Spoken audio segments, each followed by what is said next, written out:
Vous écoutez Europe 1, il est 9h30. Le journal des médias avec Thomas Joubert. Bonjour Thomas. Bonjour, à la une ce matin, France 2 opère un premier ajustement sur son Access. Toujours sur France 2, une nouvelle série médicale en préparation. Et Nicolas Canteloup fait son retour sur TF1.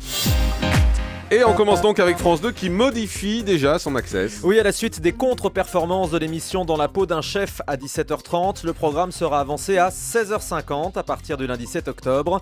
Et surprise, le chef Christophe Michalak va céder sa place à Jérémy Michalak puisque France 2 va ressortir les best-of dont ne demande qu'à en rire de 17h40 à 18h15. Il faut dire que Dans la peau d'un chef réalise une très faible audience dans ce carrefour stratégique en dessous des 5% de part de marché. C'est donc un premier revers pour le nouvel Access de France 2 avec en plus Sophia Aram qui est très très basse. Nicolas Canteloup revient sur TF1. Coupez pas quand il parle de Sophia Aram. Nicolas Canteloup qui revient pour notre plus grand plaisir. Il entamera sa 3e saison avec Nico ce lundi 7 octobre.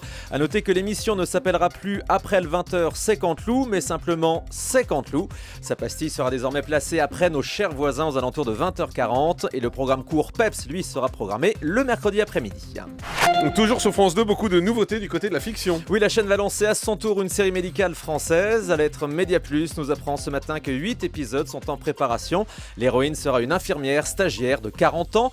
Par ailleurs, le tournage de la série Chef au pluriel a commencé cette semaine. L'acteur Clovis Cornillac interprète un chef cuisinier pour 6 épisodes. Au casting, on retrouve également Annie Cordy. Enfin, dernière info, Clémentine Célarier va faire une apparition dans la série courte Vestiaire, selon Télé 7 jours. Elle incarnera une star de cinéma qui doit prendre des cours pour jouer une personne handicapée dans son prochain film. Camping Paradis recrute une ancienne candidate de la Starac. Aurélie Konaté, souvenez-vous de la Star Academy 2, très jolie métisse qui a entamé depuis une carrière de comédienne. On la retrouvera le 7 octobre au casting du prochain épisode de Camping Paradis avec Laurent Ournac. Jennifer Loret et Princesse Erika ont elles décidé de quitter la série. L'intermittente de D8 qui avait poussé un coup de gueule à l'antenne lance une pétition. Une pétition dans laquelle elle révèle qu'elle n'a plus de travail dans le groupe Canal+, rayée définitivement des plannings de D8 et des autres chaînes du groupe. Sur le plateau de Touche pas à mon poste, en mai dernier, elle était intervenue sauvagement à l'antenne pour dénoncer les baisses de salaire des intermittents du spectacle. Depuis, elle a été mise à l'écart avant de ne plus avoir de boulot. Sa pétition a été adressée à la ministre de la Culture et au PDG de Canal+. Élodie Gossuin présente ce soir une émission sur TF6 avec son mari. Oui, pour cette émission, l'ex-Miss France est accompagnée de Bertrand Lacheris, son mari dans la vie. Le couple présentera ce soir Dis-moi oui à 20h50 sur TF6, sur le câble et le satellite. Ils suivront 3 hommes qui s'apprêtent à faire leur demande devant les caméras de télévision. Élodie Gossuin nous raconte cette expérience de présentation avec son compagnon. C'était très étrange de tourner avec mon mari, mais nous on a considéré ça comme une expérience en plus dans notre vie de couple. Et c'est en tout cas enrichissant. C'est pas son métier à lui.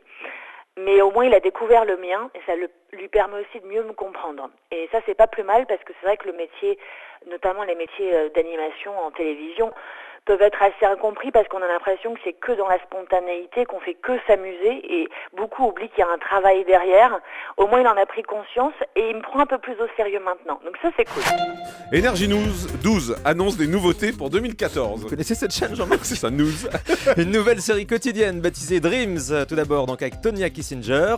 Et puis une nouvelle émission présentée par Jean-Marc Morandini, qui sera donc diffusée en prime time à partir de janvier. C'est ça? Exactement, en prime time. Vous avez time. plus d'infos? Oui, moi j'ai plus d'infos, oui, heureusement, parce que c'est moi qui l'a produit en plus, donc voilà. Émission hebdo en prime time à partir de janvier, qui viendra en plus de Crime, qui est déjà en hebdo, sur Énergie 12, mais j'en dirai plus tard. Ah non, c'est trop maintenant. tôt. Non, Maintenant. on termine avec le chiffre du jour. Là. 1. Comme le premier anniversaire de la chaîne D8, ce sera le 8 octobre. La chaîne annonce une journée spéciale qui débutera dès 7h avec l'émission Chaud le matin de Cartman qui passera exceptionnellement sur D8 et non sur D17. Un anniversaire qui sera également fêté dans le Grand 8 et dans Touche pas à mon poste avec plein de surprises. Alors généralement quand on annonce des surprises à la télé, c'est qu'on sait pas trop encore ce qu'il y aura dans l'émission. Donc ils ont 3 semaines pour se préparer. Ça va venir. Merci beaucoup Thomas Joubert.